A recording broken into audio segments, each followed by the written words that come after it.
silakan untuk Bapak Ibu sekalian, puji Tuhan.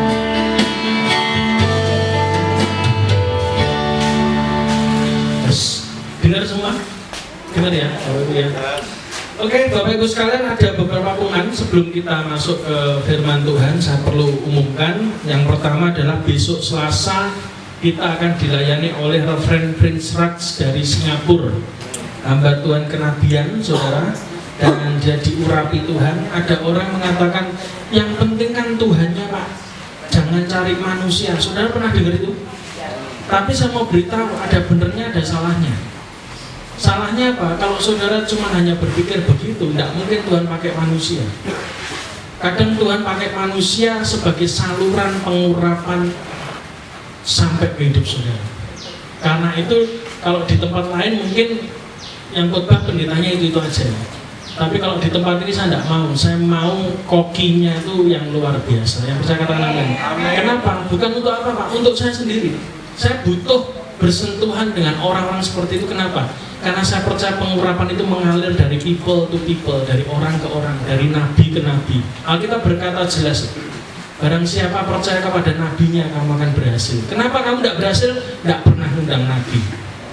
Ya loh, gerejamu tidak pernah berhasil, tidak pernah undang nabi, cuma gembala tok, guru tok, penginjil tok, nabinya tidak pernah diundang. Mumpung ada nabi datang, silakan datang. Jadi 5 jabatan itu ada 5: gembala, guru, pengajar, guru, rasul, penginjil, dan nabi. Nabi itu yang memberi sesuatu petunjuk yang kamu tidak bisa lihat, dia bisa lihat. Rasul itu tugasnya menghancurkan fondasi yang salah untuk dibangun kembali. Gembala itu ngemong, makanya saya bukan gembala, ora bakat ngemong. Ya. Penginjil itu ya dar-der-dor kemana-mana. Ya, kalau guru itu detail, jelaskan detail, nah itu guru. Jadi 5 jabatan ini kalau mati satu dalam gereja Anda, mesti gereja Anda timpang. Isinya yang ngono tok, tidak kemana-mana, tidak pernah dilihat orang. Kenapa? Ya karena memang mati, pincang. Tubuh itu kan tangan, kaki semua berfungsi. Satu saja tidak berfungsi, namanya stroke. Yang kita katakan amin. Yang kedua, Bapak Ibu sekalian, nanti pulang di tempat ini silakan satu orang satu dapat kipas, ya. Jangan berebut satu orang dapat satu, semua pasti kebagian. Terus yang kedua, besok menara doa Kamis di mana? Besok menara doa Kamis jam 6 sore di tempatnya Mbak Ika di Klecong. Bagi yang sepuh-sepuh yang mau bareng silahkan nanti daftar ke Mbak Ika supaya besok bisa berangkat bareng ke Mbak Ika. Terus itu aja ya, Kamis menara doa selesai. Ya, ini langsung saya selesaikan aja. Beberapa waktu lalu di antara saudara ada yang sudah terima spanduk berkat, ya. Dan 1 spanduk, 1 titik Anda dapat berkat, ya. Nilainya dibaca sendiri di grup, ya. Jadi saya akan bagikan langsung aja hari ini. Yang pertama Pak Yunus, silakan maju. Nah, foto per. Ketok tenan, kayak tenanan. Oh, aku oke. Ben viral, banjur rezeki ngedum duit tiba-tiba. Pantesan jemaatnya setia, karepmu lambemu. Kamus, ora melok nyumbang ngomong. Yang kedua Pak Anto. Nah, ini Pak Anto. Tapi Pak Anto ini bukan spanduk, transport. Itu nggih kowe lho ya. Etok. Ya. Oke. Ya, thank you. Kayaknya supir ya, Pak. Yang ketiga Butio. Mana Butio? Butio ini 5. Oke. Oh iya.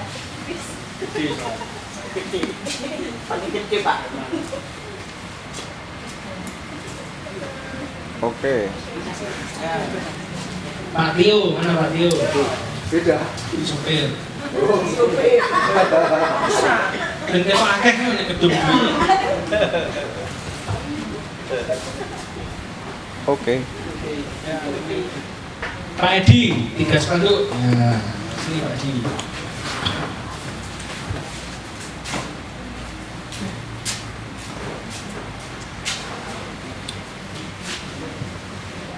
Oke. Terus Pak Win, Pak Win. Ini diropel karo sing Kediri ya Pak Win. Lagi. Oke. Terus Mbak Ika, mana Mbak Ika? Lari siji lho, Ponorogo.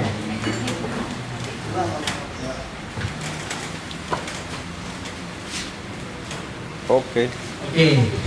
Nah, kalau ada yang sudah bingung apa itu? Nah, kita itu lagi berkati tetangga kita. Caranya apa? Pasang spanduk di pagar rumah. Jadi spanduknya dari kita, kalau saudara mau yang belum dipasang, silahkan habis ibadah daftar ya. Berarti 6 belum, ya toh. Mbak Bude juga belum, ditari ke, diurung ke, ketok. Nah, jadi nanti silahkan daftar, ya toh. Bu Yayu juga boleh dipajang di rumah, ya. Kata-katanya itu kejawen, supaya orang baca tuh semangat. Kenapa? Karena hari-hari ini tuh isinya tuh negatif terus. Ya minimal kalau saudara kan enak toh, sudah bantu untuk menyebarkan aura positif untuk duit yang dijajal renek saudara ya kan. Makanya habis ini yang rumahnya belum dapat kayak topik daftar ya Pik, pajang nih gue ngarep rumah ya. Jadi saudara silakan, nanti kalau ada tetangganya minta silakan lewat saudara daftarkan saja, nanti kita cetakan. Ini sementara habis karena Kediri minta 10, yang Puncu juga minta 10, jadi luar kota sudah minta ya. Oke, itu aja, tidak ada pengumuman lagi. Oke, mari kita buka Alkitab kita, Bapak Ibu sekalian, kita belajar firman Tuhan. Mazmur pasal yang ke-46 ayat yang ke-10. Tema atau judul khotbah kita hari ini adalah diam dan ketahuilah. Diam dan ketahuilah. Mazmur 46 ayat 10 atau 11 di Alkitab kuno. Alkitab berkata jelas, diamlah dan ketahuilah bahwa akulah Allah, aku ditinggikan di antara bangsa-bangsa, ditinggikan di bumi. Bapak Ibu sekalian, kalau saudara ingin berjalan dengan Tuhan, hal pertama yang harus Anda pelajari adalah sesuai dengan mentor rohani saya berkata, orang yang berjalan dengan Tuhan adalah orang yang bisa diam bersama dengan Tuhan. Jadi kita ini kadang hidup kita itu selalu di-drive untuk kerja terus, untuk gerak terus. Kita selalu di pikiran kita, kalau tidak gerak, tidak kerja, tidak makan, tidak dapat duit. Akhirnya kita memacu diri kita untuk kerja terus, pagi, siang, sore, malam kita kerja terus. Tapi Bapak Ibu sekalian, Tuhan sendiri memberi contoh kepada kita. 6 hari dia bekerja, menciptakan alam semesta termasuk manusia. Tapi dia pun juga libur hari Sabat, hari ke-7. Kalau Tuhan saja mengajari saudara, mendesain hidup saudara untuk libur, kenapa saudara kerja terus? Dalam hidup ini kadang kita harus mempelajari 2 kata ini. Sederhana tapi penting, dan tidak semua orang ternyata bisa melakukan, yaitu diam dan ketahuilah. Diam itu apa Pak? Diam itu artinya gini, ketika saudara punya spirit atau roh yang bisa diam, maka hal pertama catat baik-baik, hanya orang yang diam. Ketika Anda diam itulah Anda bisa melihat sesuatu dengan jelas. Yang jelas dalam hidup saudara, bahkan rencana Tuhan dalam hidup saudara akan terlihat jelas ketika Anda bisa diam dalam hadiratnya. Anda tidak bukuh, Anda tidak sibuk, Anda fokus kepada satu hal, maka saudara bisa melihat sesuatu dengan jelas. Kenapa banyak orang komplain? Hidupnya komplain, marah, dan lain sebagainya. Karena dia tidak bisa diam. Hanya orang yang bisa diam, yang dia bisa memperhatikan sesuatu. Kira-kira kalau kejadiannya seperti ini, Tuhan itu mau apa sih dalam hidup saya? Dan orang yang seperti ini adalah orang yang punya kemampuan dalam rohnya untuk dia bisa diam di kaki Tuhan. Contoh paling gampang, Abi itu kalau di sekolah, karena dia pelajaran itu kan macam-macam ya, anak SD itu pelajaran macam-macam. Dan Abi ini cara belajarnya kinestetik masalahnya, gerak terus, tidak bisa diam. Tapi suatu ketika saya bilang sama dia waktu kelas 1 sampai kelas 3, kamu kalau perhatikan gurumu di sekolah, diam saja, Nggak usah terdistrak atau terganggu dengan apapun. Kamu fokus dengerin gurumu. Kamu nggak perlu belajar. Kamu bisa. Betul. Suatu ketika dia diem, dia duduk paling depan, dia perhatikan gurunya. Ketika pulang, dia bisa mengulang apa yang diajarkan oleh gurunya di sekolah. Tetapi ketika masuk kelas 4 ini, mulai ya toh, karena sudah ngerti games, ngerti pertemanan dan lain sebagainya, akhirnya apa? Di kelas dia tidak bisa diam. Orang yang tidak bisa diam, tidak bisa fokus. Dan saya mau beritahu, ini seperti hidup saudara dan saya di dalam Tuhan. Orang yang tidak memperhatikan sesuatu dengan jelas pasti bayar lebih mahal. Contoh baik-baik. Buktinya apa? Saya harus manggil Mbak Elis untuk melesi Abi lagi. Kenapa? Jangankan pelajaran, besok ulangan apa aja dia lupa. Tapi kalau libur jadwalnya bisa tahu. Saya bingung. Tiba-tiba waduh kayak saya kecilan saya gitu. Kalau pengumuman libur tak hafal nih, tapi kalau pengumuman ulangan lali saya. Nah, orang yang tidak bisa fokus akhirnya apa? Dia harus bayar lebih mahal dalam hidupnya. Saya harus bayari Mbak Elis untuk melesi lagi, tambahan lagi. Kenapa? Karena dia tidak fokus di kelas. Andai kata dia fokus di kelas, tidak perlu les. Jadi les itu hanya untuk anak-anak yang tidak mendengarkan. Engkau akan membayar harga lebih mahal dalam hidup saudara ketika engkau tidak bisa diam dan perhatikan Tuhan. Itu rumusnya. Makanya jatuh terus. Contoh paling gampang, saya khotbah, saya ngerti firman, saya ngerti bahwa jangan sampai kita ini pengen cepat kaya karena kamu akan jatuh dalam berbagai pencobaan. Saya tahu firmannya, saya ngerti betul firmannya, dan saya pernah khotbahkan firmannya. Tapi suatu ketika ada tawaran rumah murah 1,5 M, saya dan istri saya lupa memperhatikan ayat itu. Gak fokus lagi. Akibatnya apa? Kita kesusu transfer, kita kesusu ke bank di Madiun untuk menyairkan deposito, transfer ke oknumnya, dan akhirnya yang terjadi kemudian saya kehilangan rumahnya dan saya kehilangan uangnya. Tapi karena anugerah Tuhan, 7 tahun kemudian dikembalikan Tuhan 2 kali lipat jadi ruko. Itu mujizat, oke. Itu kebaikan Tuhan, oke. Tapi kalau saudara pikir-pikir secara jelas sesuai dengan firman Tuhan, andai kata saya dan istri bisa diam dan memperhatikan firman dengan benar, tidak perlu saya harus ngalami proses 7 tahun untuk kehilangan uang. Betul nggak? Dan saya tidak perlu kehilangan uang hari itu yang harusnya bisa dipakai buat modal. Pada waktu itu kita masuk pada COVID, era COVID. Dalam hidup ini juga sama. Kadang ada dalam hidup saudara itu ketika saudara ngerti firman, saudara nggak fokus, saudara ngawur hidupnya, akhirnya saudara jatuh bangun terus. Coba perhatikan hari-hari ini, berapa waktu yang Anda buang ketika Anda tidak bisa diam dalam kaki Tuhan, di kakinya Tuhan. Anda akhirnya ngambil keputusan sembarangan, serampangan, bujuk sembarangan, akhirnya apa? Geger terus. Itu buang waktu. Sekian waktu Anda buang-buang hanya untuk apa? Keputusan yang salah. Makanya hari ini Bapak Ibu sekalian, mau tidak mau belajar untuk diam di kaki Tuhan. Anda perhatikan Tuhan mau apa dalam hidup saudara. Jangan kamu mau begini, kamu lapor Tuhan, Tuhan belum ngomong, Anda sudah ambil keputusan, akhirnya saudara hidupnya nabrak terus. Kadang itu dalam hidup kita ada kecelakaan yang harusnya bisa Anda hindarkan, tapi karena kita ini tidak bisa diam dan kita tidak memperhatikan firman Tuhan, akhirnya apa? Nabrak kita akhirnya. Sudah ngerti kalau akan terjadi kecelakaan, tapi Anda nekat. Kenapa? Banyak hal yang mempengaruhi. Saudara berpikir itu menguntungkan lah, cowok ini baik lah, cewek ini baik lah, menurut pemandanganmu, akhirnya kamu tabrak dan akhirnya kamu diproses Tuhan dalam rumah tangga. Seharusnya itu nggak perlu terjadi, tapi itu terjadi. Kenapa? Karena Anda nggak bisa diam. Yang kedua, pada saat kita diam, kita ini bisa mengubah cara berpikir kita tentang masalah.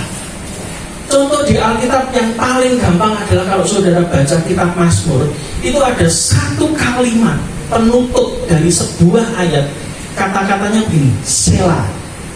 Ngerti ya? Ada tau di Alkitab Mazmur, nanti sudah baca, Itu ada Mazmur Daud, ya toh? Nyanyi sambil ngomel-ngomel, ngamuk-ngamuk, diserang musuh. Lalu ada satu titik dia tulis Selah. Lalu tiba-tiba ayat berikutnya berubah, nggak ngomel-ngomel lagi. Dia memuliakan Tuhan, dia mengagungkan Tuhan. Beda. Padahal sebelum Selah, Daud ngomel-ngomel. Giling musuhku jadi abu, hancurkan mereka, daging mereka mau makan, injak-injak segala macam, ngamuk-ngamuk. Tapi begitu ada kata Selah, satu kalimat saja, Selah, tiba-tiba ayat berikutnya berubah, Mazmurnya berubah. Ada orang yang mengatakan kalau kita bikin lagu pujian atau apapun itu nggak boleh kita sambat-sambat ngomel-ngomel atau sambat-sambat curhat-curhat, nggak boleh. Salah. Saudara baca di Alkitab, kitab Mazmur itu isinya curhat semua. Kitab Mazmur itu adalah kitab yang menurut saya paling jujur menggambarkan kondisi hati Daud hari itu. Dia marah, dia benci dengan musuhnya, dia tulis di sini. Dia nyanyikan di hadapan Tuhan. Dia ngomong, itu curahan hati. Mazmur itu curahan hati. Dan saudara hanya bisa curhat dengan orang yang Anda percaya itu. Betul tidak? Anda curhat gak mungkin tiba-tiba Anda di terminal atau di bandara ketemu orang yang tidak kenal, tiba-tiba aku mau curhat ya. Orang ini kaget, pasti lari dia. Ini wanita ini. Anda hanya curhat kepada siapa Anda mempercayakan hidup saudara. Anda bisa curhat kepada orang yang punya kedekatan dengan saudara. Jadi kitab Mazmur ini sebetulnya perwujudan dari sebuah penyembahan dari Daud, bagaimana dia bisa curhat kepada Tuhan. Karena apa? Curhat itu bukti bahwa dia punya kedekatan dengan Tuhan. Apa itu penyembahan? Penyembahan di gereja itu yang selama ini salah adalah kita berpikir penyembahan itu lagu slow, Pak. Lagu slow itu yang sampai detik ini, itu penyembahan. Terus pujian itu apa? Pujian itu oleh darah juga. Jadi saya dari kecil, karena gereja saya Pantai Kosta Lama, ya toh, itu berpikir penyembahan itu lagu slow, nangis-nangis, brebes-brebes, ngomel-ngomel, penyembahan, bahasa roh, itu penyembahan buat saya. Tapi kalau pujian itu apa? Lagu keplok-keplok. Nah, bener ya? Ini kan ada Pantai Kosta semua alirannya. Mesti mikirnya begitu. Saya sejak kecil ketika saya dengar itu, oh satu lagu penyembahan, dua lagu pujian, satu lagu penyembahan. Tiba-tiba di mindset saya, oh berarti penyembahan itu lagu slow. Bukan. Penyembahan yang benar adalah ketika saudara baca kitab Mazmur adalah efek samping dari pengenalan Anda kepada Tuhan. Anda tidak bisa nyembah kalau Anda tidak kenal siapa Tuhan. Anda hanya menyanyikan lagu di gereja. Apa beda nih saudara karaokean? Orang karaoke itu tidak perlu kenal yang punya karaoke-nya, dia bisa nyanyi aja. Orang yang karaokean itu tidak perlu dia mendalami kehidupan pengarang lagu yang dia nyanyikan, tidak perlu, karena tidak perlu kenal. Itu karaoke, Pak. Nah, saudara, pelayanan di gereja itu cuma sekedar nampang, manggung dan karaoke, atau karena itu efek samping Anda kenal Tuhan hari Senin sampai Sabtu. Itu terlihat di hari Minggu. Jadi kalau ada WL yang ngajak, ayo kita menyembah Tuhan, mari kita dekat dengan Tuhan. Wong Senin sampai Minggu kompong. Kok gayanya hari Minggu tiba-tiba sok kenal, sok dekat dengan Tuhan. Ya kan isin, Pak. Kalau jemaat biasa iso mbok apusi, tapi kalau orang kayak Budani ora iso. Didelok rohmu garing. Betul ya Budani ya? Isin nek nek didelok Budani. Makanya kalau ibadah ada yang Budani rambut merah itu hati-hati pelayan Tuhan. Aja acting gak iso kapusan karo nabi. Bener. Oh, dia lihat yang tidak kalian lihat. Anda lihat orang yang di sini nyembah rasanya ngangkat. Pernah dengar kata ini? Penyembahannya nek nyanyi iki WL ngangkat ya. Diangkat itu apa nih kok dodol? Iso tak kok ngangkat hadirat Tuhan geblak nanti. Wong usahanya kalau tabut yang mati disambar petir. Saudara, ngangkat ya kalau penyembahan ngangkat orang enek. Kita itu penyembahan adalah ekspresi Anda kenal Tuhan Senin sampai Sabtu itu. Hari Minggu Anda ketemu Tuhan, Anda kangen, itu penyembahan. Jadi penyembahan yang benar adalah ketika saudara kenal Tuhan dekat, Anda bisa curhat kepada Tuhan. Itu Daud. Makanya kalau saudara baca, ketika ada kata Selah, Selah itu artinya dua, rest. Yang pertama istirahat, yang kedua adalah diam. Keren loh. Hidup saudara kalau ngomel-ngomel terus, diam. Hidup saudara kalau protes terus tentang nasibmu, tentang keuanganmu, tentang bisnismu, tentang pekerjaan, berarti kurang istirahat. Pada waktu saudara rest atau istirahat di hadirat Tuhan, di saat itulah saudara bisa menikmati berkat Tuhan dan Anda tidak ngomel lagi. Daud itu begitu. Selah itu artinya apa? Arti yang ketiga ternyata ada juga, saya diingatkan Tuhan. Tarik napas panjang. Gitu. Betul nggak? Kadang kita ini kan terpacu, hidup kita tuh napasnya cepet-cepetan. Makanya cepet mati loh. Gitu. Cepet-cepetan, gitu. Royokan oksigen. Tapi ada masanya di mana saudara ketika di hadirat Tuhan, Anda tarik napas panjang, Anda menikmati hadirat Tuhan. Bukankah manusia itu manusia spiritual? Bukan hanya fisik saja Anda ada di bumi, Anda napas dengan oksigen, tapi manusia rohmu itu juga napas dalam hadirat Tuhan. Ketika saudara ada di hadirat Tuhan, pasti rohanimu normal. Saudara, kemarin saya baru di ICU, nindai satu pendeta. Pakai oksigen, pakai alat pacu, alat bantu napas. Orang kalau napasnya tidak normal, dia tidak sadar.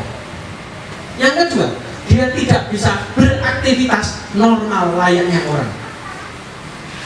Kenapa hari ini saudara temukan di gereja saudara orang Kristen tubuhnya di gereja, tapi rohaninya tidak normal? Tetap berbuat dosa, tetap membenci, tetap jahat sama orang, tetap tidak mengasihi, tidak normal hidupnya. Kenapa? Karena rohnya tidak bisa napas dengan normal. Orang yang tidak bisa napas rohnya dengan normal, tidak punya hubungan pribadi dengan Tuhan, tidak tenggelam dalam hadirat Tuhan, mesti yang keluar perwujudan dalam kehidupan sehari-hari yang namanya karakter itu jelek. Makanya jangan heran kalau saudara temukan di gereja banyak orang yang tanda kutip ketika di panggung hebat, ketika turun panggung dia bisa lebih jahat dari iblis. Kenapa? Maklumilah dia tidak bisa napas dengan normal. Ya, jadi kalau ada orang pelayanan jahat, jangan saudara benci. Oh, ICU tiba ya. Rohnya itu di ICU ini pasti gak normal. Jangan ada marah. Cara mikirnya dibalik. Ini mesti rohnya tidak bisa napas dengan normal. Makanya hidupnya tidak normal. Normalnya orang yang ciptaannya Tuhan, tubuh, jiwa, dan rohnya terpelihara sempurna oleh Tuhan, hidupnya normal. Senang berbagi, senang mengasihi, betul tidak? Senang memberkati, gitu. Ngajak orang jadi baik, ngajak orang untuk disiplin, itu normal.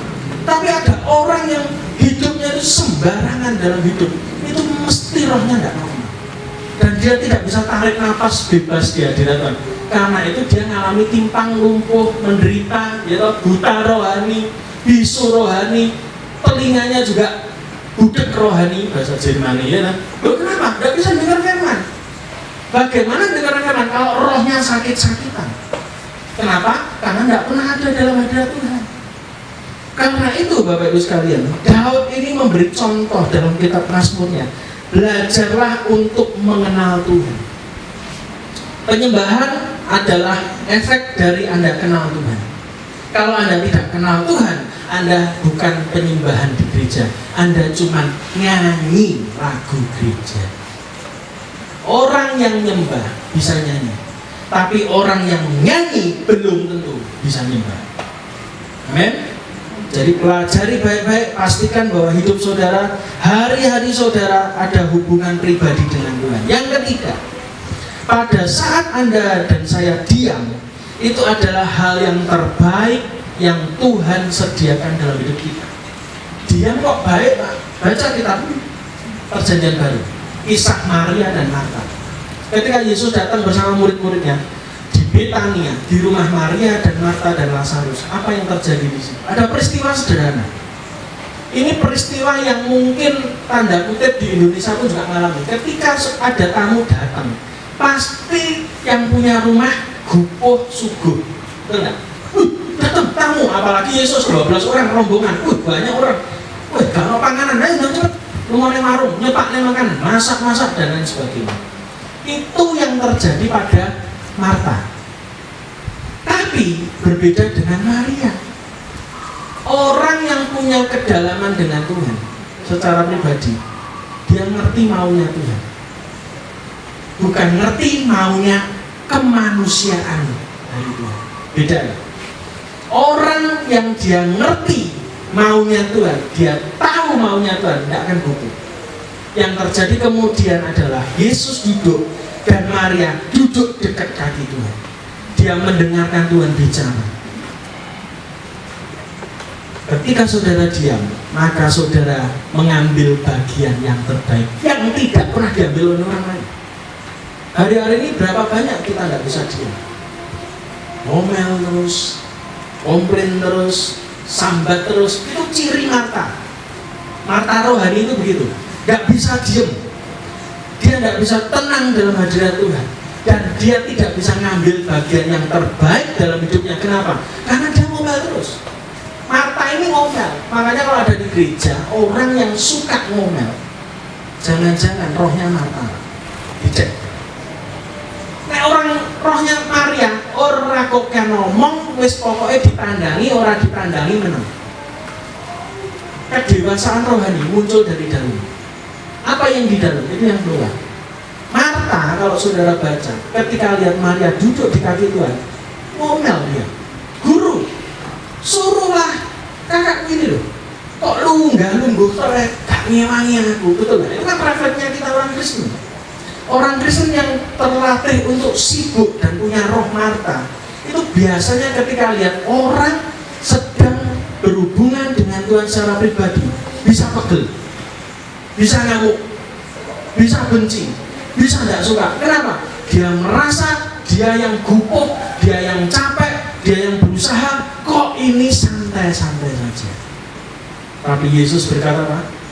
Marta, Marta, kamu menyibukkan diri dengan apa yang kamu kerjakan, tapi Maria mengambil bagian yang terbaik yang tidak pernah bisa diambil daripadanya. Yaitu apa? Duduk di kaki Tuhan. Gupuh boleh enggak Pak? Boleh. Tapi lihat situasi. Ketika saudara ada di hadirat Tuhan, saudara harus peka kapan saudara harus diam dan kapan Anda harus melakukan sesuatu. Kerja terus itu bagus, harus, tapi ada kalanya saudara diam dan menantikan Tuhan itu lebih penting. Alkitab berkata apa? Orang yang menanti-nantikan Tuhan, dia seperti raja wali yang diperbarui kekuatannya, terbang tinggi, tidak lelah, tidak capek, tidak tersandung. Kenapa banyak hari-hari ini gereja Tuhan, anak-anak Tuhan, pendeta-pendeta tersandung hidupnya, tersandung keluarganya, tersandung pelayanannya? Kenapa? Gak pernah menanti-nantikan Tuhan. Dia mengajar, dia khotbah, dia pelayanan, semuanya dia kerjakan. Dimana? Berkeringat. Dia merasa kalau sudah berkeringat berarti Tuhan kerso dengan yang dia kerjakan. Salah. Kemarin tadi barusan ada seorang hamba Tuhan besar telepon saya kaget. Kok benaran telepon saya? Dia ngobrol dengan saya, lalu saya ngomong, saya ini Pak lagi kurangi jadwal. Itu kenapa? Satu minggu, hari Minggu saja saya batasi, saya mau khotbah di 2 tempat. Dulu bisa 4, bisa 3, bisa 5, tapi saya membatasi 2. Kenapa? Pertama, saya jaga roh saya. Jangan sampai saya khotbah sana sini capek, lelah kayak Elia, habis itu ada serangan Isabel, ambruk saya, langsung kacau saya, nggak mau. Karena peperangan yang benar adalah setelah saudara menang perang. Itu perang yang sebenarnya itu. Yang kedua, saya ngomong, anak dan istri saya tidak selamanya muda. Nek tak tinggal terus, ya toh, ujuk-ujuk anakku tuwek. Dan usia anak golden age itu butuh yang namanya papa. Betul enggak? Loh nanti gimana kalau pendapatmu kayak gitu? Kan pasti orang itu ngomong pelayanan kok pilih-pilih. Saya cuma jawabnya ya gampang, seperti yang saya ngomong sama Mbak Elis.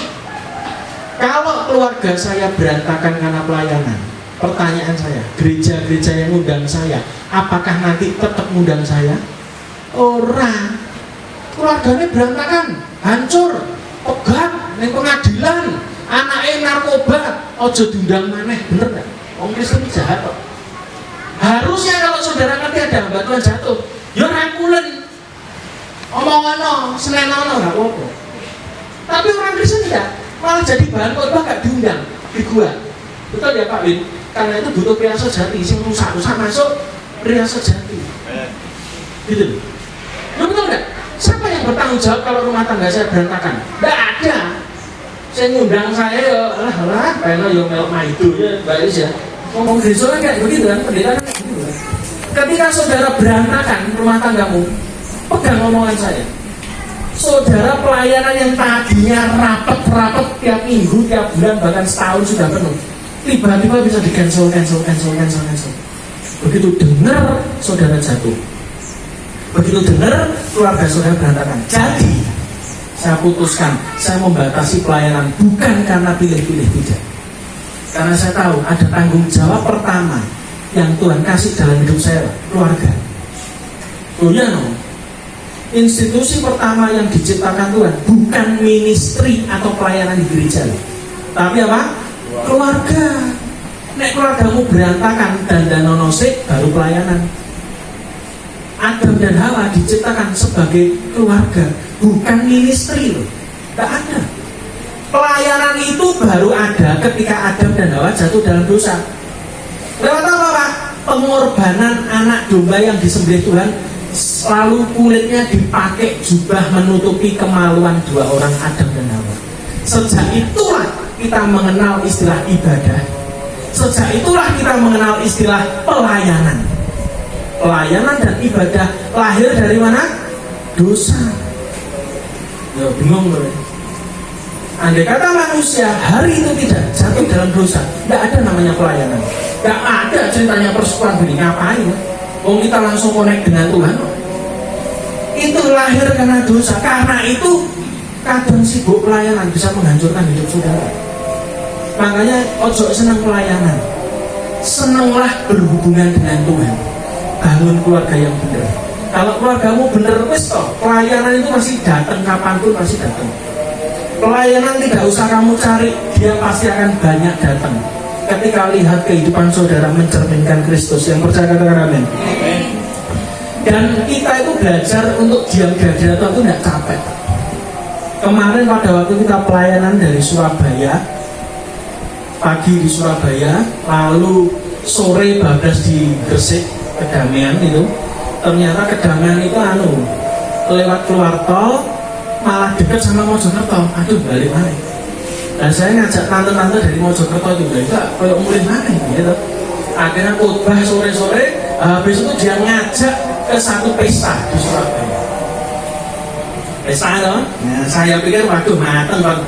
Ini pesta bajunya kayak gini, Yesus ya ini ngajak gelut gitu. Ya tidak apa-apa, saya pikir pesta manten gitu. Dia bilang, aku punya 4 undangan.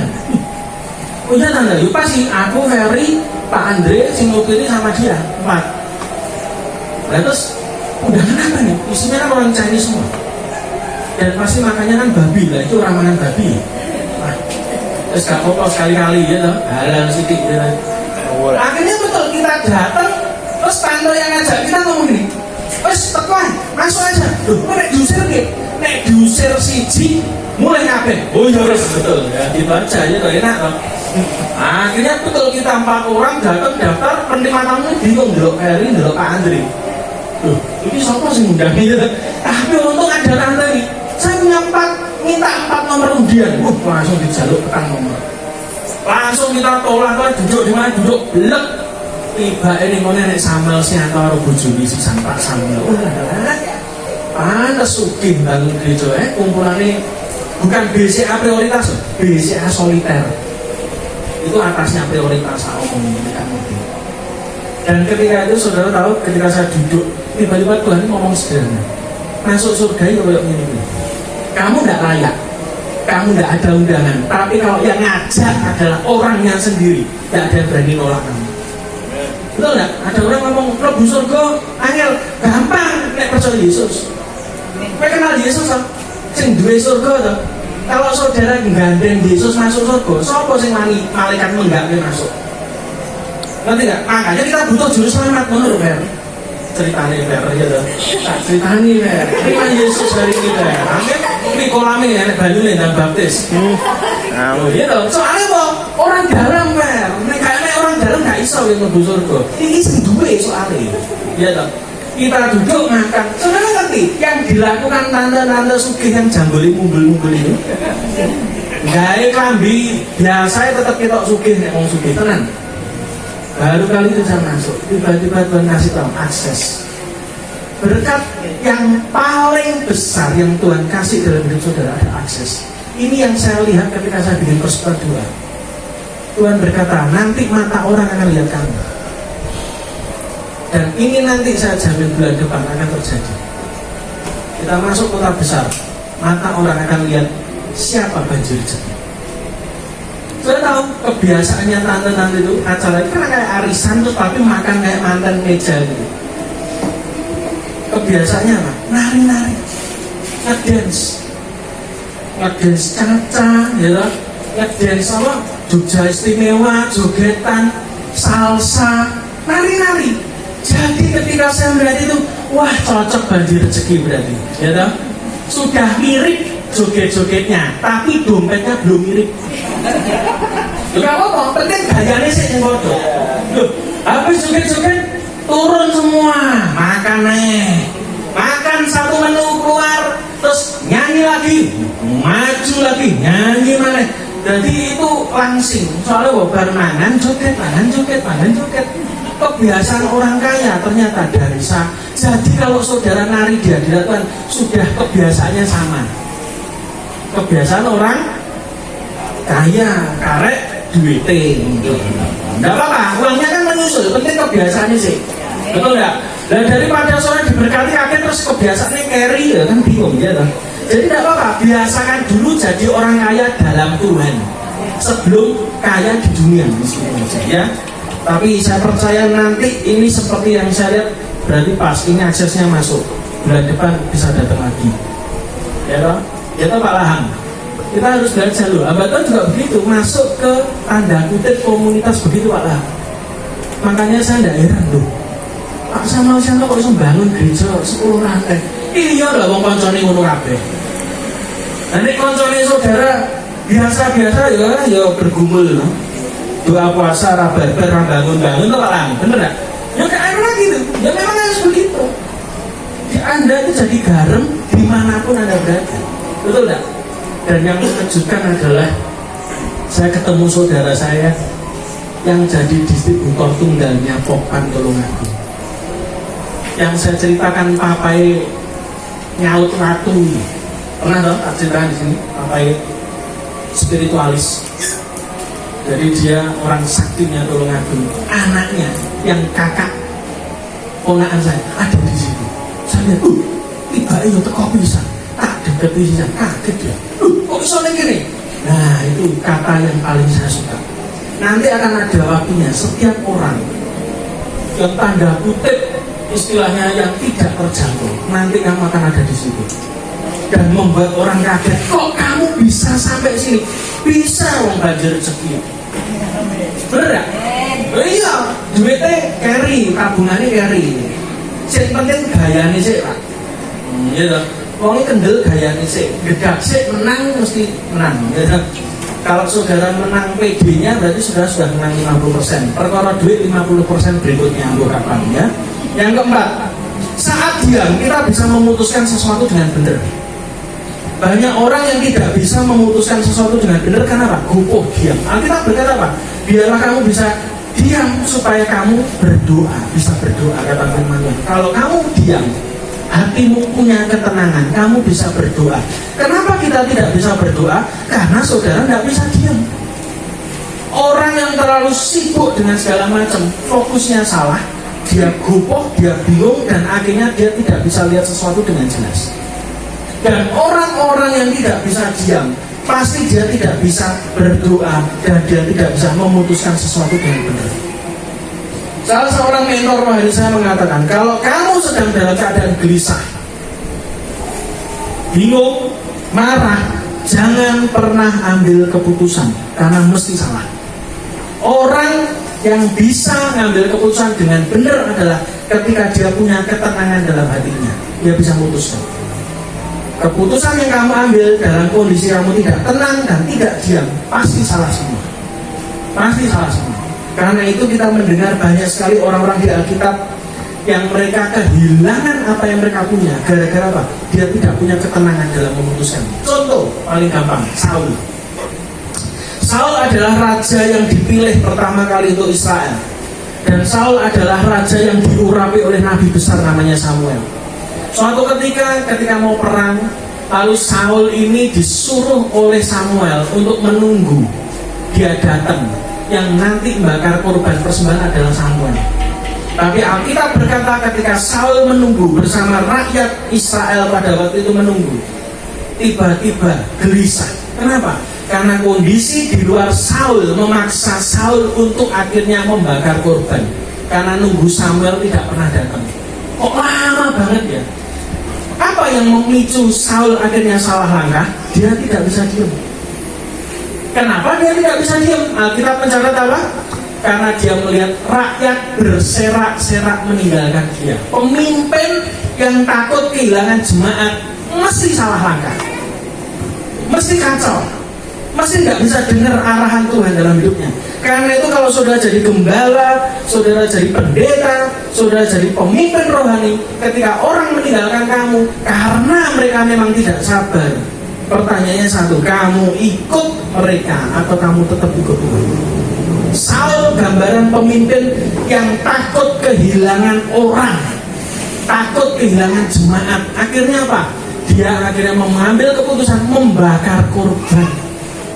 Yang harusnya itu tugasnya Samuel diambil alih oleh Saul. Dan akibatnya ketika Saul membakar korban, tiba-tiba muncul Samuel datang. Samuel marah, lalu dia berkata, mulai hari ini tahtamu akan dialihkan. Kehilangan tahtaku. Alasan yang diungkapkan Saul apa? Sama. Lah kamu tidak datang-datang. Ini rakyat ini sudah meninggalkan aku. Aku kan tidak ada legitimasi lagi sebagai seorang pemimpin. Dan daripada mereka nanti berserak-serak, yang mending tak bakar aja persembahan. Wih, Samuel langsung marah. Berarti apa? Raja yang satu ini terlalu memperhatikan omongan orang daripada omongan Tuhan. Gagalnya pendeta, gembala yang gerejanya mati secara rohani adalah ketika kamu mendengarkan usulan jemaatmu yang kelihatannya rohani tapi kamu akomodasi, tapi itu tidak dari Tuhan. Karena itu saya adalah pemimpin yang berani berkonfrontasi dengan siapapun, bahkan berani kehilangan siapapun. Kenapa? Karena saya tahu saya lebih dengar Tuhan daripada dengar omongan orang.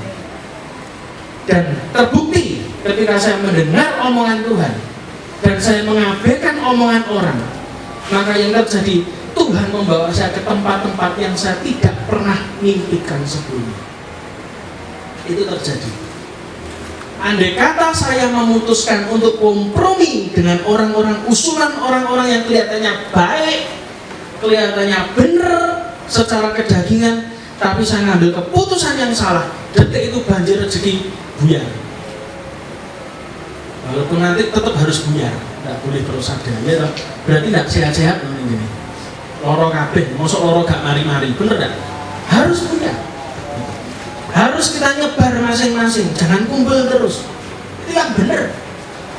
Belajar mendengar yang benar. Di saat saudara diam, maka Anda bisa memutuskan yang benar. Yang kelima, pada saat Anda diam, maka itu adalah waktu yang terbaik untuk mengizinkan Tuhan bekerja. Baca nanti di rumah Keluaran 14 ayat 14. Tuhan berperang ganti kamu, kamu diam saja. Enak ayatnya. Ketika Tuhan berperang ganti kita diam aja. Kita ini kadang, karena apalagi cowok-cowok, kita ini terpacu untuk mengeluarkan effort lebih banyak daripada kita duduk di kaki Tuhan. Saya berkali-kali ngomong, ya, tahu nggak kan? Tugas bapak suami atau pria di rumah itu bukan hanya cari nafkah, tapi bangun misbah. Ketika saudara cuma cari nafkah, saudara tidak pernah bangun misbah, Anda tidak punya hubungan pribadi dengan Tuhan, pasti yang pertama yang terganggu adalah keuangan di keluargamu. Dan yang kedua, hubungan dengan keluargamu. Dan yang ketiga, peluang-peluang dalam hidupmu akan hilang. Itu yang dinamakan golek pangan angel. Itu yang ketiga tadi. Loh, kenapa? Karena kita fokus cari mamon, tapi kita tidak fokus cari Tuhan. Makanya nih, jadi pria, jadi suami, jadi kepala keluarga, Anda adalah orang yang harusnya punya hubungan pribadi dengan Tuhan lebih daripada istri. Betul ya? Jadi saya ini dibesarkan di sebuah persekutuan di Surabaya, tempatnya Tante Erna almarhum. Itu yang kebanyakan datang ibadah di situ adalah ibu-ibu. Ibu-ibu doanya kenceng untuk mendoakan suaminya yang menceng-menceng itu. Bojone wong sugih-sugih, tapi lanangannya menceng kabeh. Biasa toh, lanang nek nyetor dhuwit wis merasa iso, wis merasa pabrike akeh, dolane wedokan. Nah, saya ini dibesarkan di persekutuan sing isine ibu-ibu tok. Tapi saya bilang salah. Ya walaupun ada benernya sih, mereka berdoa untuk suaminya, tapi idealnya sesuai rencana Tuhan harusnya tidak begitu. Buktinya apa? Adam itu adalah orang pertama yang dia terima mandat perintah dari Tuhan. Gara-gara Adam tidak ngomong sama istrinya, istrinya ngambil buahnya, bener gak? Loh, Tuhan tidak ngomong sama Hawa loh. Tuhan ngomong sama Adam. Seluruh tanaman, pohon di taman ini buahnya boleh kamu makan. Tapi hanya satu yang tidak boleh kamu makan apa? Pohon pengetahuan yang baik dan yang jahat. Itu ngomongnya bukan ke Hawa, ke Adam. Jadi imam itu adalah orang pertama, suami itu adalah orang pertama yang harusnya dengar Tuhan ngomong, bukan istri. Keliru. Anda suami, Anda dengar Tuhan ngomong, Anda putuskan, istri ikut mendoakan, jadi penolong. Itu yang benar. Karena itu masuk pria sejati. Nah, tak promosi ini 2 kali kan? 2 kali 50.000 satu sewu. Yang kedua, bagian kedua. Setelah diam, Alkitab berkata apa? Ketahuilah bahwa akulah Tuhan. Apa yang tersembunyi dari kata ketahuilah? Banyak orang Kristen ternyata Kristennya KTP, baptis oke, ya toh? Sekian tahun, puluhan tahun ngikut Tuhan, tapi tidak pernah tahu maunya Tuhan. Yang pertama, tentang ketahuilah.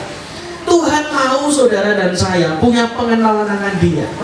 Paulus itu kurang hebat apa jadi orang Yahudi? Dia ini adalah Sanherib. Dia ini adalah orang yang punya posisi. Dia membunuh orang Kristen. Semakin dia bunuh orang Kristen, berarti dia berbuat bakti kepada Yahweh-nya. Dia ini apal Taurat. Dia ngerti kebenaran firman Tuhan. Dia pintar, dia cerdas, dia pebisnis yang hebat, pengusaha tenda yang luar biasa. Tenda zaman dulu sama seperti sekarang, properti, apartemen, perumahan itu sama.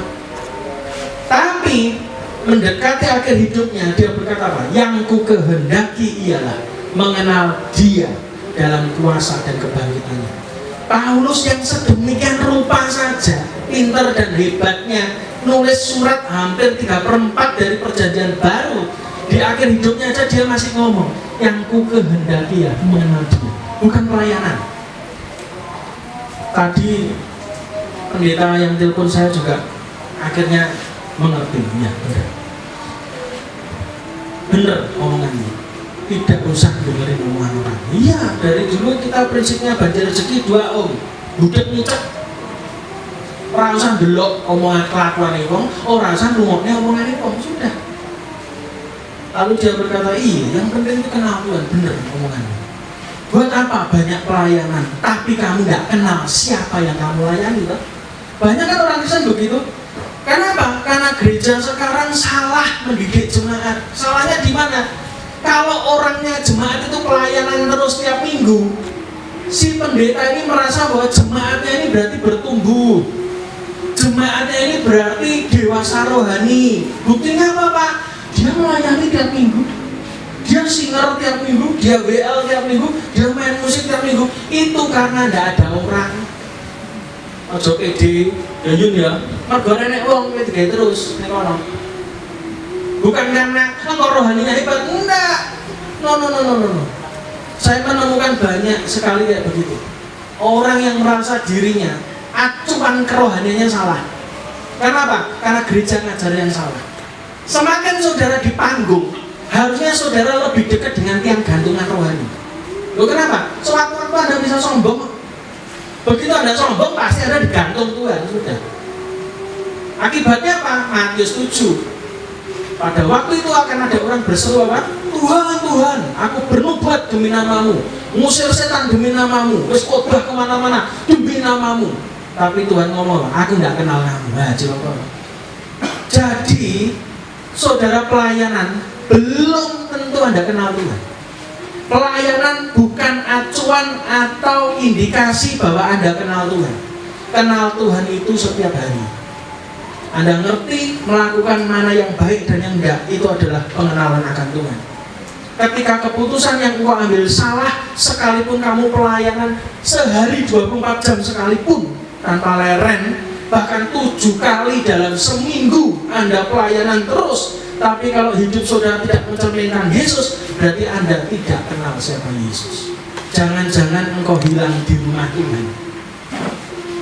Ada orang yang hilang di luar Tuhan, yang tidak datang hari ini, itu hilang. Tapi jangan-jangan ada di antara saudara yang hadir di tempat ini, rajin datang di tempat ini, tapi hilangnya di sini. Kenapa? Karena Anda tidak punya pengenalan dengan Tuhan. Bahaya. Pastikan setiap kali saudara khotbah, setiap kali saudara pelayanan, setiap kali saudara main musik, pastikan bahwa yang Anda kerjakan itu maunya Tuhan, sesuai dengan seleranya Tuhan. Bukan seleranya jemaat, bukan seleranya dirimu sendiri. Tanya, oh Tuhan, karena pada hakikatnya ketika saudara melayani di tempat ini, Anda tidak melayani manusia, Anda melayani Tuhan. Anda sedang mengajak teman-teman yang duduk di depan ini untuk nyembah Tuhan yang sama, betul nggak? Malah saya usul Pak Yunus, harusnya WL itu bukan menghadap Anda, panggung kan? Harusnya WL itu ngaduknya di titik yang sama. Bahkan ngajak orang nyembah. Dan nek saudara berdiri kira sing disembahkan kowe. Anda cuma jadi apa? Pemimpin choir. Ayo angkat tangan, ayo turun tangan, nyanyi, semangat, mencolot. Gitu. Anda kayak itu loh, yang apa? Supporter sepak bola itu. Kiri, kanan. Enggak, kita sama-sama menyembah Tuhan, ngaduknya ke Tuhan, sama. Tapi sekarang belajar untuk kita ini memperlakukan Tuhan dengan baik. Itu tanda saudara kenal Tuhan. Yang kedua, lebih tahu Tuhan lebih penting daripada tahu jalan keluar dari masalahmu. Banyak orang yang hari ini tidak mau tahu Tuhan, tapi pengen tahu bagaimana caranya keluar dari masalah, termasuk keuangan hari-hari. Saya kalau ditelepon orang, doakan ya Pak, kenapa? Saya utangnya bank ini macet, nggak bisa bayar. Aduh cilik, ngapain kok minta doa supaya banknya lolos? Kenapa nggak pernah saudara minta maunya Tuhan itu apa toh? Untuk masalahku, harusnya kan begitu.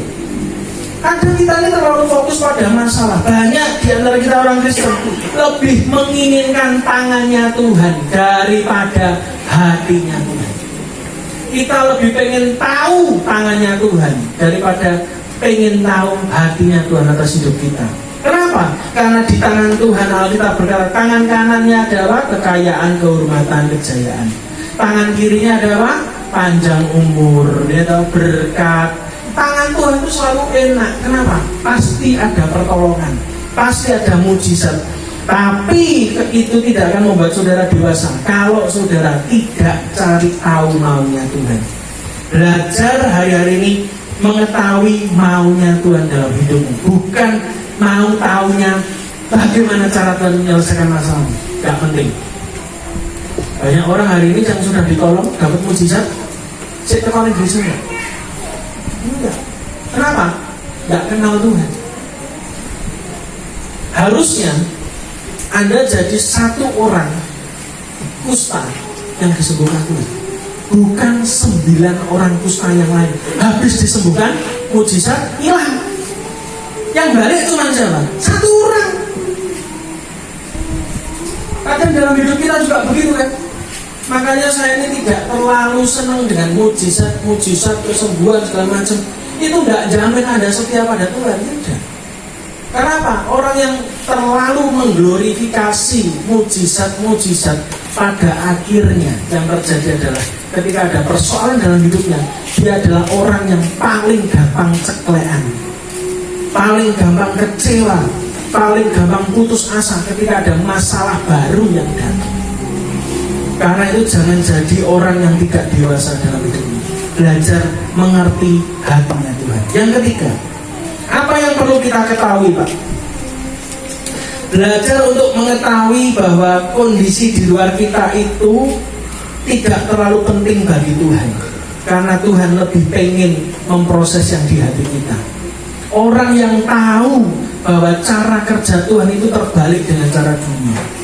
Kita orang dunia selalu berpikir dan seneng kalau apa? Masalahku dibereskan, nanti aku ke gereja. Tak kasih tahu, tidak pernah ke gereja.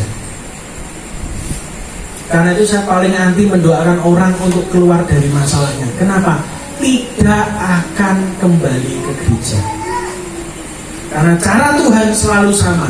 Dia bereskan yang di hatimu dulu. Kadang masalahmu tidak berubah, tapi hatimu yang berubah dulu terhadap masalah. Kadang persoalan di luarmu tidak berubah, suamimu tidak berubah, istrimu tetap nggak play, ya kan? Ya, tak bilang misalnya, ya kan? Dia tidak berubah, rambutnya tidak berubah, tapi hati kita diubah untuk bisa terima dia loh. Itu kan yang lebih penting. Itu mujizat yang lebih penting loh. Daripada sekedar istrimu berubah, tapi ternyata kamu yang tidak berubah. Loh, kadang sesuatu yang di luar Anda itu dipakai untuk mengubah yang di dalam kok. Karena itu doa itu bukan untuk supaya Tuhan dengar kamu. Nah, kamu dengar Tuhan ngomong apa sama kamu. Kita ini doa diajari sejak sekolah minggu. Kalau mau ulangan anak-anak berdoa, minta hikmat sama Tuhan supaya nilainya bagus. Itu terbawa dari sekolah minggu, remaja, kaum muda, tua. Cara doanya sama. Kalau punya masalah harus berdoa. Kenapa tidak dibalik Anda doa untuk dengar maunya Tuhan ngopo? Kenapa toh anakku mati? Kenapa istriku mati? Kenapa suamiku mati? Kenapa orang tuaku mati? Kenapa aku kehilangan duit? Harusnya Anda tanya Tuhan.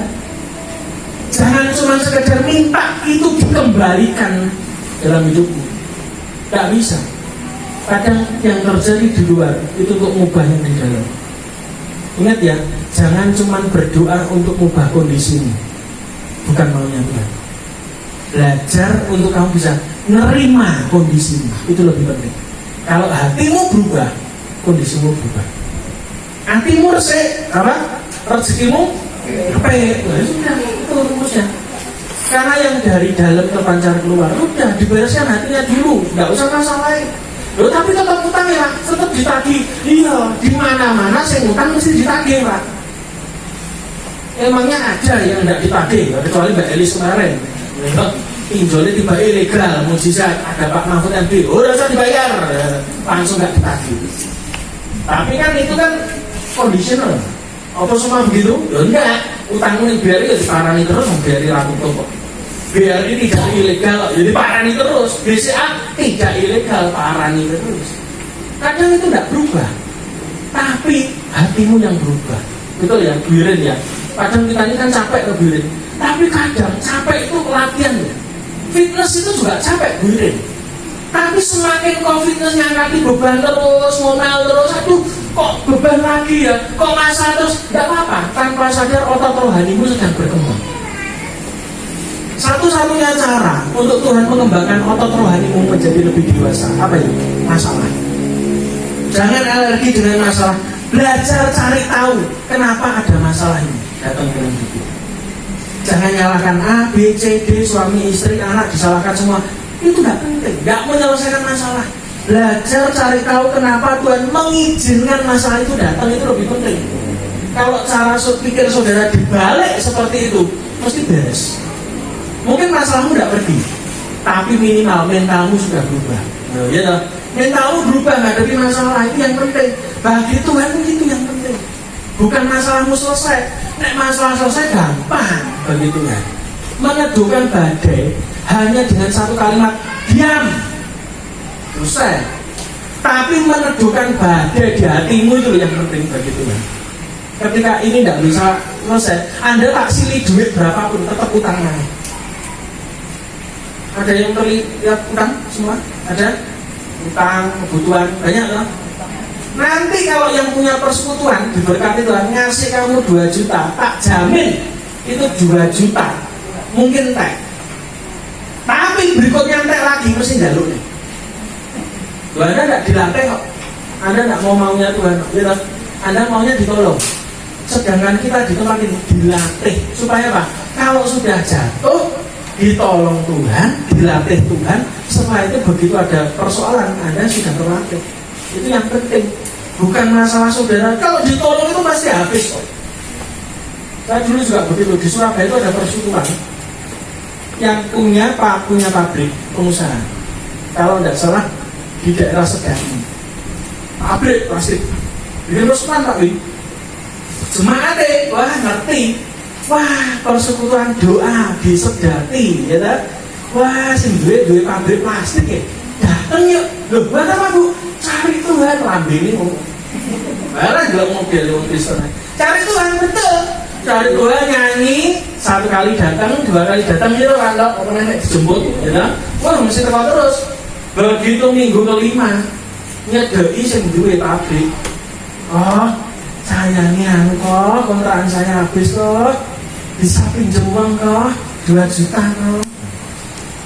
Sudah tahu yang punya pabrik tidak sepelit saya, ya dikasih. Tujuannya apa? Supaya minggu depan dia lebih rajin, ya nyogok jemaatnya, ya supaya pakai to akeh. Oh kamu butuh ya, tak pinjam ya Bu, 2 juta, yes 2 juta plus 11 gitu. Tetap ke gereja. Suatu hari dia nyicil kan, kadang nyicil kadang murah. Tapi buat pengusaha ini, yang penting tetap datang gereja. Saudara ngerti? Berapa bulan kemudian, utang mana? Oh, kok saya butuh anak saya masuk sekolah. Butuh berapa? 1 juta aja. Oh gini aja Bu, utangnya yang lama kan masih 1.700.000, gitu. Dibayar dulu, nanti tak kasih 1 juta. Bener kan? Harusnya kan begitu. Saudara ngerti gak? Minggu depan hilang juga model wong Kristen tukang utang hilang 1,7 tidak dibayar dan dia tidak kembali beribadah. Saya tidak mau mending hilang saya ini tapi duit orang hilang. Kok enak gitu rugi 2 kali kan. Akhirnya persekutuannya tutup. Bekasnya enek perapatane Juanda ya. Ngerti itu semua. Wong itu pabrik jadi sitok terus kena rekrut, kena ganti rugi lumayan gosok. Sekarang hilang, sudah tidak ada lagi persekutuan. Loh kenapa? Karena utang. Ya kudunya kan nyaur sing lawas ya Pak Bin ya. Pak Bin ngerti ya, bakul tangki ya. Disaur sing lawas tak kei barang nyanyar, itu bener. Ini enggak. Duit era dibayar hilang pisan wong ya. Rugi, saya tidak mau, saya belajar dari kayak begitu loh. Jadi kalau ada yang melas-melas datang ke saya, maaf nih di YouTube mungkin nonton orangnya kan tidak datang lagi loh. Soalnya utang rata kayak hilang saya ngomongnya. Maaf, tidak saya kasih, saya pendeta pelit. Karuan tak declare saya pendeta pelit. Goleo persekutuan doa yang loman. Utang kei, kan saya apa? Tapi tak jamin, tidak didik kamu. Tidak didik kamu. Kamu jadi sampah masyarakat. Pilih mana kamu? Pilih pemimpin yang galak kayak aku, apa yang biasa, tapi ngasih terus. Ini galak, ini selamat. Jadi kayak terus, ambiar pasti. Karena apa? Kamu tidak bisa setia dengan perkara mammon. Dalam hal yang lain Tuhan tidak bisa percaya. Itu rumusnya. Kamu tidak bisa dipercaya harta orang maka Tuhan tidak bisa percaya kamu hal yang besar. Jangan ngomong kamu pelayanan ke bangsa-bangsa, ketemu wong get-get BCA soliter, lah mimpi no. Lalu yang kecil aja kamu tidak bertanggung jawab kok. Karena itu yang saya jaga nilainya dari sampai hari ini. Orang ngomong apapun saya pelit, orang itu duit belas, gawe kok ngitung metu duit. Makanya tak upload ning grup saiki ben pro kabeh. Ayo nyumbang ae nek iso. Ora iso, mau pasti. Tapi saya ngajari saudara Pak, jadi orang Kristen yang benar. Percuma saya mengumpulkan orang tadi gak benar. Lah ngapain? Cuma gak bener nyatu dikelompok nih, dibuat. Ya benar, dadeknya pupuk. Mending saudara hidupnya benar. Kita sama-sama tetap butuh bangsa. Tapi uang bukan yang penting. Yang penting Tuhan. Kalau Anda gagal mengelola keuangan, Anda gagal dalam semua hal. Jadi belajar hari ini bertanggung jawab. Yang terakhir, orang yang tahu siapa Tuhannya, dia tidak takut menghadapi apapun. Ketahuilah bahwa akulah Tuhan. Orang yang tahu siapa Tuhannya, dia tidak takut menghadapi apapun. Contohnya siapa? Daud.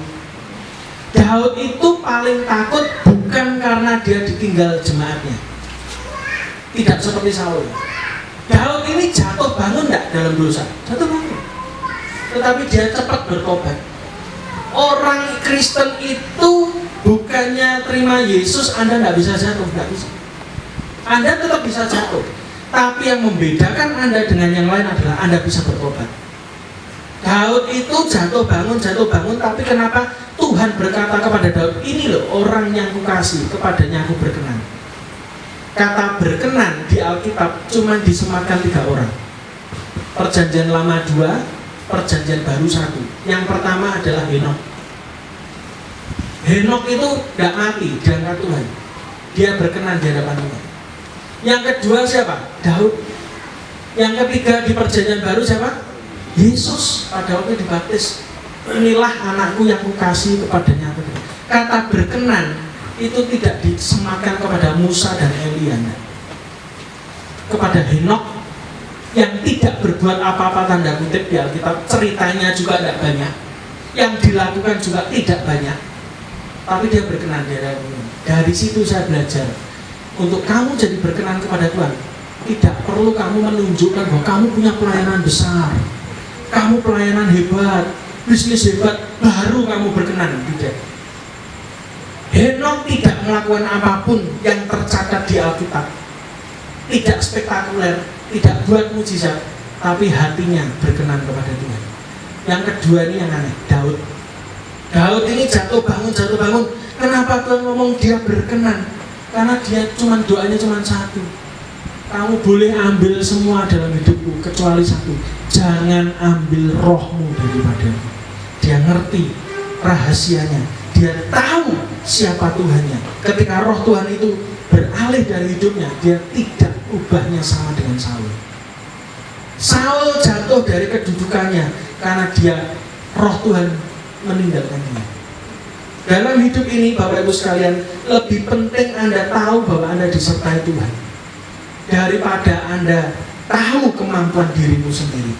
Kemampuanmu terbatas, keuanganmu terbatas, koneksimu terbatas, hubunganmu dengan manusia juga terbatas.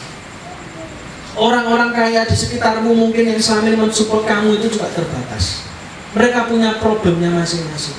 Tetapi ketika kamu tahu siapa Tuhanmu, kamu tidak takut menghadapi apapun. Sama seperti Daud. Daud lebih takut kehilangan roh Tuhan daripada kehilangan semua kekayaan dan kedudukannya. Karena dia tahu dari mana dia berasal dan kemana dia pulang. Orang yang tahu asale, dia mesti eling baline, basa Jawa. Eling asale, eling baline. Kalau saudara menganggap bahwa hidup ini mau mampir ngombe, kenapa saudara ngombe sampai mendem, sampai ramuleh-muleh? Bener kan? Jadinya murid mampir ngombe, tapi wayai muleh kok wedi. Wayai ning ICU kok nyeluki pendeta sakti dan ora sida mati. Ayo, katanya mampir ngombe gitu. Nek mampir ngombe mesti muleh. Lah muleh ning surga kok wedi terus piye? kok perlu didoakan bersama-sama. Lah ngapain mati wis dan dikubur harus ketemu Tuhan. Nah, orang mikir jemaat, orang mikir tagihan, orang mikir kerjaan, orang mikir toko sepi, ya buiren ya. Orang mikir BCA, BRI, cicilan, terus mencicil kabeh. Ya bener enggak? Lah enak dong mati ngapain? Oh ketemu Tuhan enak. Lah kalau saudara senengnya mampir ngombe marung enggak mulih-mulih gitu. Endi Pak Tri? Ora teko neh. Oh, ora rawani karo sampean Pak Tri. Repot ya majelis yang terhormat repot.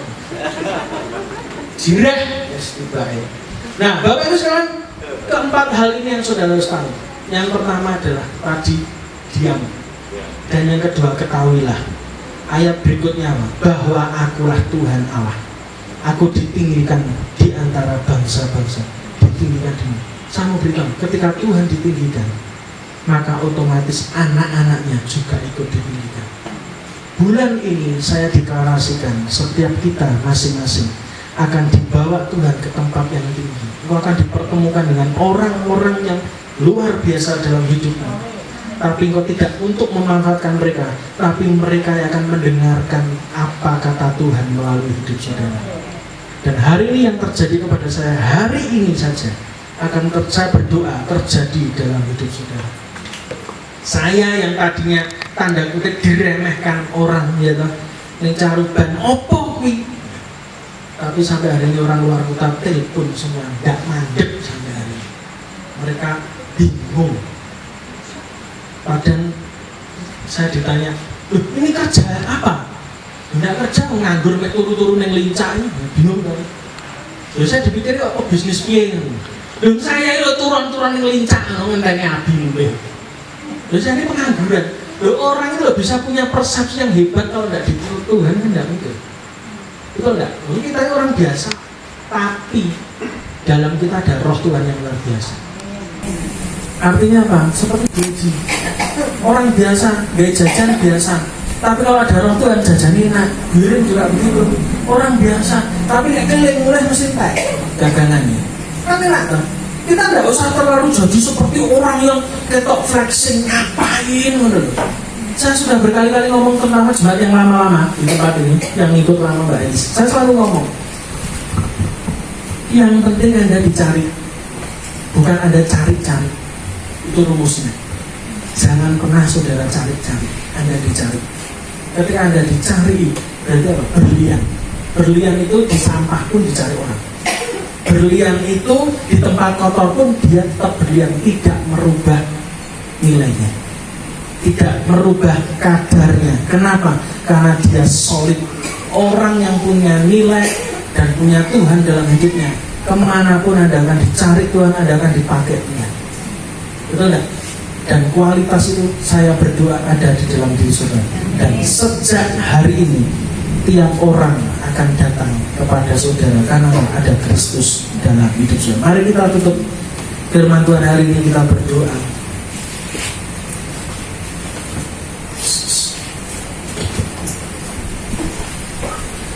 Tuhan, saat ini kami berdoa Tuhan untuk jemaat di tempat ini, apa yang terjadi kepada hamba-Mu pada hari ini, Engkau telah membukakan mata bahwa bukan dari apa yang kami kerjakan, tetapi ketika kami taat Tuhan, kami menjaga nilai kami, maka Tuhan membawa kami ke tempat-tempat yang kaya, kata firman Tuhan. Tuhan membawa kami ke tempat-tempat yang selama ini tidak pernah kami bayangkan. Dan ketika kami ada di situ, saya mendapatkan satu kata dari Tuhan, panggung dunia. Setiap orang akan melihat saudara, setiap orang akan mengenali saudara, bukan karena hebatnya saudara, tapi karena ada Tuhan yang hebat di dalam saudara. Setiap apapun yang kita sentuh, mulai bulan ini saya berdoa akan menjadi besar. Apa saja yang kau kerjakan akan memberkati banyak orang. Dan setiap orang akan melihat sesuatu yang berbeda yang engkau kerjakan dibanding yang orang lain kerjakan. Dan hari ini Bapak berdoa setiap kami semua, tangan-tangan kami Tuhan kau urapi Tuhan. Dan biarlah setiap apa yang kami kerjakan jadi besar dan berhasil, menjadi berkat bagi banyak orang. Dan hari ini kami percaya Tuhan, tidak ada lagi tanda kutip orang kecil di tengah-tengah kami. Yang ada adalah orang-orang diberkati untuk menjadi berkat bagi banyak orang. Dan sejak hari ini Tuhan, Hamba-Mu melihat banyak bangsa-bangsa, raja-raja, pembesar akan mencari petunjuk Tuhan di tempat ini. Mereka akan mencari Tuhan di tempat ini, dan mereka menemukan Tuhan dalam diri kami masing-masing. Ajari kami untuk menjaga mulut kami, menjaga hati kami, menjaga telinga kami, menjaga mata kami Tuhan, untuk kami bisa selaras dengan Tuhan. Ajari kami untuk selalu berdiam di kaki Tuhan. Ajari kami untuk selalu mengetahui siapa Engkau Tuhan yang besar. Ketika kami tahu Engkau besar, maka masalah kami akan kecil Tuhan. Terima kasih Tuhan, Engkau berkati kami semua. Dan sebentar lagi kami akan menikmati berkat Tuhan. Engkau berkati orang-orang yang sudah menyediakannya untuk snack, juga untuk nasi Tuhan.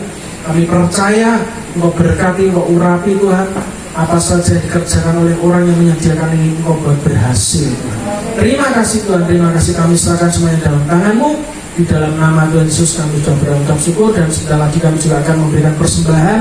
Engkau berkati persembahan kami, dan ini menjadi benih yang subur, dan bulan ini akan bertumbuh, akan berbuah dalam kehidupan kami. Terima kasih Tuhan, di dalam nama Yesus kami sudah berucap syukur.